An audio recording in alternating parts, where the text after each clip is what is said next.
This is a drop lunge. This exercise emphasizes the iliac glute max. So that's the upper and outer portion of the glute max, the shelf, if you will. And we are biasing the glute max, the iliac glute max, in the lengthened position. For setup on these, we're going to choose a box that's about the height of our knee crease or just slightly lower so that we're getting about a 90-degree angle in the leg when we step down.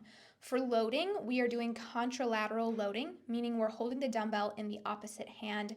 This helps us to really bias that iliac glute. Then we are going to want to hold on to something lightly in front of us.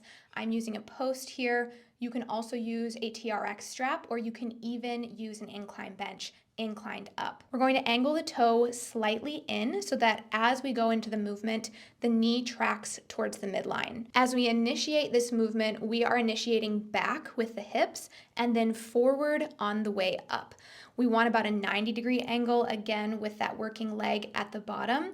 And we are going to allow the knee to track in just slightly. Just make sure that the knee is still tracking with the toe. Really drive through your working leg as you step up, making sure that we're keeping majority of the load and the work in that front leg.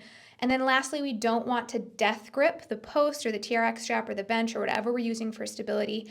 It's there for some added stability, but we still want majority of the work going on in that front leg. Most common mistakes on these are not hinging enough with the hips, not pushing the hips back and instead dropping straight down. Remember, we want to be bending at the hips, initiating with the hips, thinking backward and forward with the hips. Another mistake is launching off that back foot instead of really allowing the front working leg to do the work. So make sure that we're not bouncing off of that back foot, but instead driving through the front heel. Next, it's easy just to drop straight down and not control the eccentric or the down part of the movement. Try not to do this. Try to go slow and controlled on your way down because this is where a lot of the exercise and a lot of the tension is taking place. Lastly, we want to avoid tilting the hips dramatically on the way down. This can cause compensation with surrounding musculature. It can also cause some discomfort in the lower back. So instead, we're going to keep the hips relatively square to the floor.